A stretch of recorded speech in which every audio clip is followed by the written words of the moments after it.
Hi, this is Christopher Ray, and welcome to the second of 3 video lectures about Liu Cixin's novel, The Three-Body Problem. I also recommend that you take a look at the brief video introduction I made to Liu Cixin and modern Chinese science fiction. In this video lecture, I want to explore the question, is there anything Chinese in this work of Chinese science fiction? My claims are just about this particular novel, not about Chinese sci-fi as a whole. But I do think that this is a work that presents a type of Chinese trauma having cosmic impact. One way to phrase this as a broader question would be, how do cultural factors shape speculative fiction? So I think that we can use Liu Cixin's The Three-Body Problem as a case study to answer this question. I just want to look at a couple parts of the novel. One is the three-body video game within The Three-Body Problem, the novel, in which we have all of these different great minds from different ages brought together. And we also have the creation of a spectacular human computer involving 30 million people in this virtual reality space. I also want to continue a discussion that I brought up in the previous video lecture, when we were talking about, well, what are some of the what-ifs that we find within the three-body problem? What are some of its speculations? And if we move beyond just the author's own personal imagination, are there any type of broader Chinese imaginations? I think one of the things that we do find in this novel that is not unique to the novel is China being at the center of global problems, and also as a place that has been through many chaotic eras. I think this is a very loaded question and a rather sensitive question. It's one that's very easy to answer very crudely. But I think that if we look at some of the tropes, motifs, subtext, and overtones that we find within the three-body problem, we can come up with some meaningful answers. In his introduction to Invisible Planets, the translator Ken Liu, I think, has a very good injunction to avoid generalizations about Chinese science fiction, because this is a type of science fiction that, just like in America or in other contexts, has a tremendous amount of variety.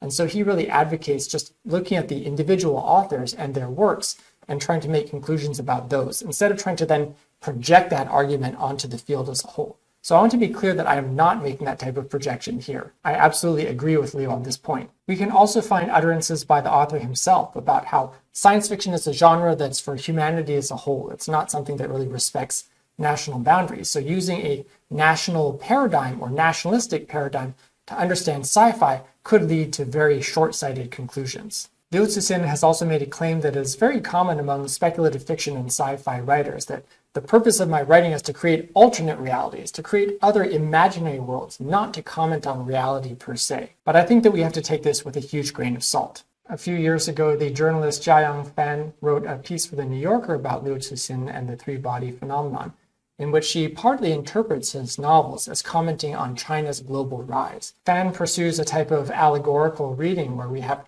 Trisolaris as the USA, this kind of superior technologically advanced force, and then China is kind of like the Earth. It's a scrappy underdog. It doesn't have the same resources, but it is still kind of unvanquishable. I personally feel that allegorical readings of literature can be justified.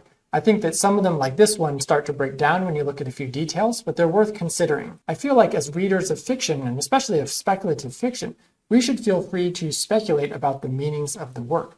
It is entirely valid to wonder about and explore what might be some of the cultural or contextual factors that have shaped any given piece of writing. I think the key is just to avoid doing so in a really crude way, where you kind of find what you were expecting to find. And if it's kind of already in your mind, then you're already going to find it there, no matter what the actual evidence says. This would be one example of how my reading of the novel differs a bit from Jiayang Fan's, in that Trisolaris is a civilization that has been numbed by a harsh world. Right? The mental states that Trisolaris needed were calmness and numbness. The history of the past 200-some cycles of civilization proved that civilizations that relied on these two states as their spiritual core were the most capable of survival. And to me, I get really strong echoes of Laosha's City of Cats, in which we have this kind of outer space China being represented as one that is drugged and numbed. So I would not argue that Trisolaris equals China in this fictional world, but I would say that we have seen this type of civilizational numbness being posited before in works of Chinese literature. In the three-body problem, we also get this civilization that goes through many chaotic eras and stable eras, but where the chaotic eras seem to dominate. And to me, this is very resonant with a lot of the ways that people talk about Chinese history as being cycles of suffering, cycles of rise and decline, but ones where the stable eras are precious, few, and far between. Late in the novel, the Trisolaran Science Council explains that they're essentially launching a disinformation campaign, a high-tech one, where they are going to shake humanity's faith in science and making them believe in religion. But this religion is an illusion. And so they're kind of implanting this false ideology within humans in order to weaken them. And in this type of plot point, we can find very strong overtones of these Maoist anti-superstition campaigns of yore, this hostility towards religion. The factionalism that you get within the Earth Trisolaran organization is strongly reminiscent of the factionalism that tore apart the Red Guard groups, this campaign that began with idealism but descended into chaos. Let's zoom in for a moment on one of the significant structural elements in this novel, the video game within a novel, the three-body video game.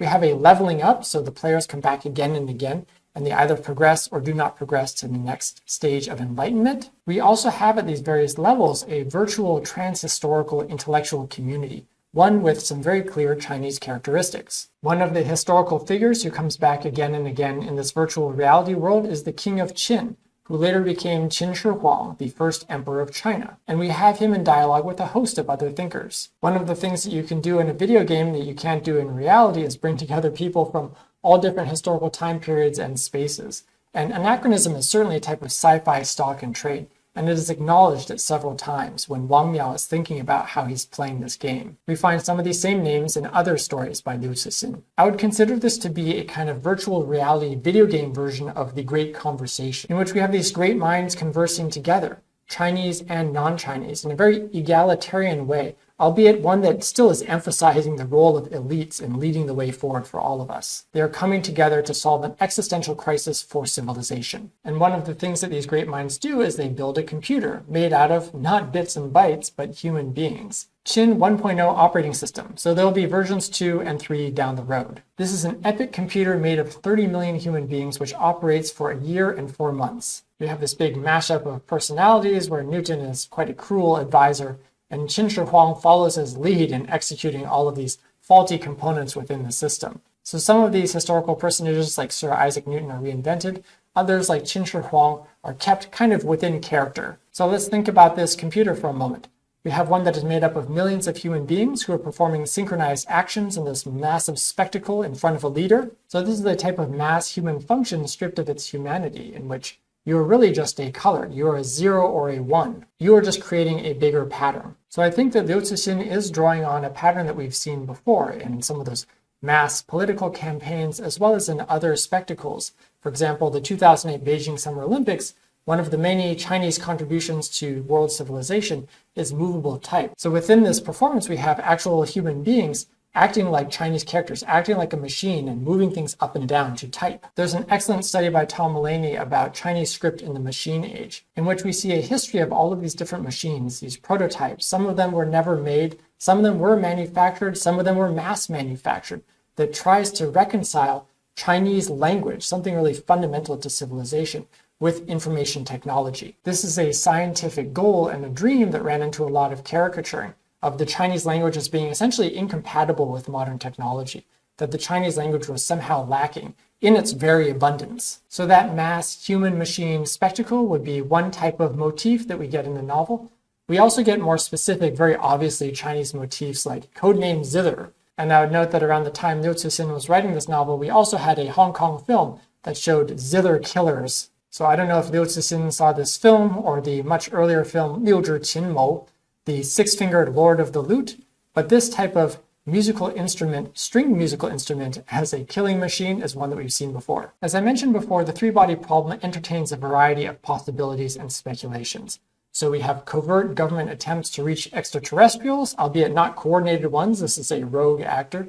We have human contact with alien civilization, definitely sci-fi stock and trade, and it is Chinese people who are contacting the aliens this time.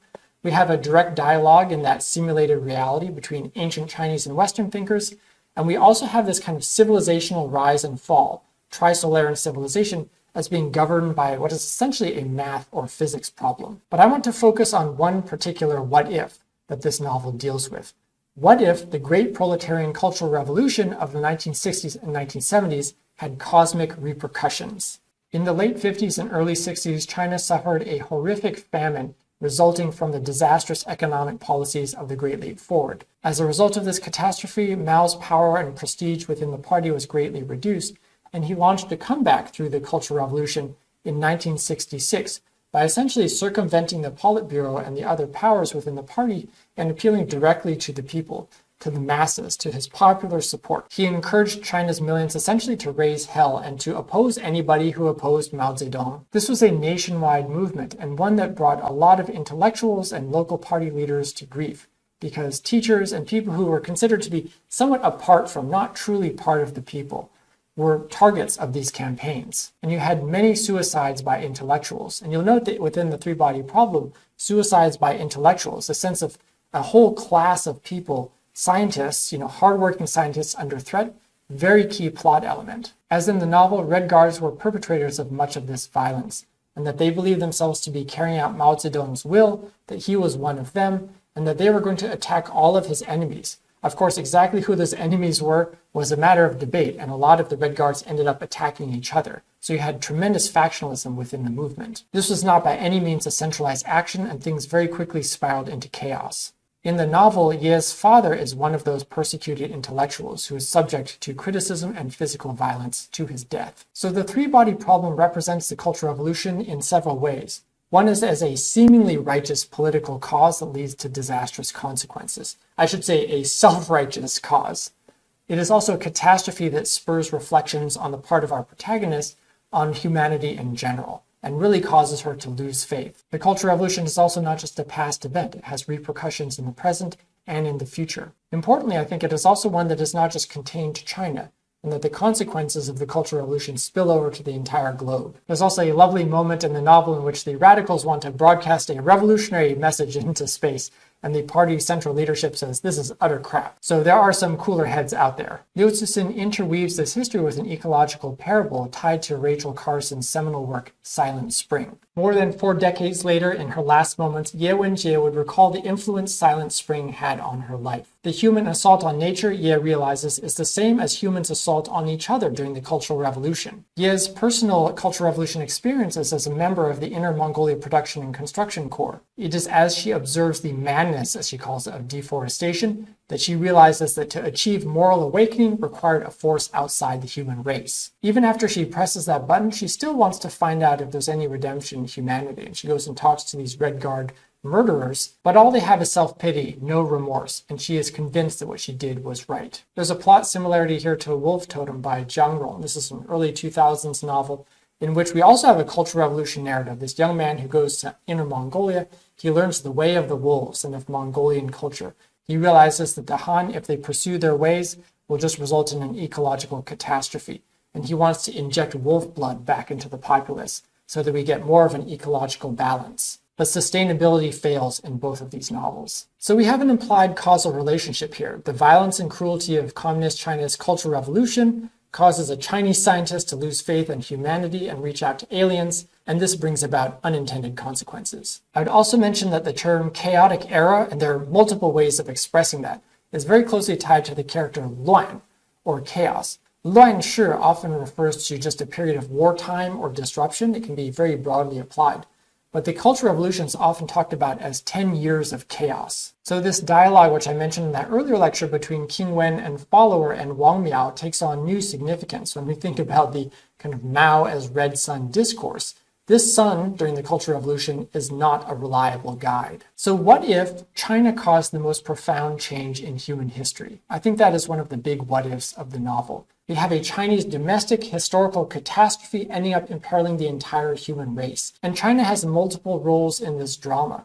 There's the kind of unintended consequences, the historical contingency, but you also have intentional action, historical agency, where characters are making rational or at least deliberate choices. Besides projecting further consequences of the Cultural Revolution, Liu Cixin is doing something else here. I think he's also teaching us. There's kind of a didactic mode going on here, where we have this semi-fictionalized scientific history being presented as happening simultaneously with the political history of the Cultural Revolution that we're all more familiar with. And these are not exactly parallel histories because they do converge and diverge at different moments, but this is a history, this scientific history, that has mostly been hidden from popular consciousness. One of the deaths that haunts our protagonist is this martyred theoretical physicist, Yang Dong. People didn't even know that she was a woman because she never appeared in public. And there's this one comment that maybe she's like Chen Zhongshu, who died without ever appearing on TV. Chen Zhongshu was not martyred like Yang Dong, but he is a member of this so-called old generation of intellectuals who were remarkably talented, but had a lot of their talents squandered and wasted, and just were left in neglect for much of their careers. So one of the things that this novel does is present a global history of science that highlights Chinese contributions. And we have many, many figures mentioned, significant figures who are often ignored or left out of history. These include Nobel Prize winners who made breakthroughs in science and medicine during the Cultural Revolution in China. So Liu Cixin interweaves this history with the story of our protagonist who has been traumatized by the Cultural Revolution. One of the personal memories that Liu Cixin mentions in his afterword to the American edition of the Three-Body Problem is one that happened during the Cultural Revolution. This is the memory of, as a child, watching China's first satellite orbit the Earth. That satellite was just one of many Chinese scientific accomplishments that occurred during the Cultural Revolution. Another significant one that is mentioned in the novel is the detonation of a hydrogen bomb. And we're told that Ye Wenjie, his father, had done some work that contributed to that project, even though he was excluded from it for political reasons. So we're very used to heroes from the United States saving humanity from alien attack. There's been something of a tidal shift, at least in the world of cinema, about who is saving humanity. In films like 2012, a disaster film in which the core of the Earth melts, and it is the Chinese who build the arks who save humanity. And we have this US military commander saying, leave it to the Chinese, right? These are the people who have the technological know-how to save us all. What do we have in the three-body problem? We have the US Air Force, we have British military, we have the CIA, all being hosted by the PLA, because this crisis has brought the world to China.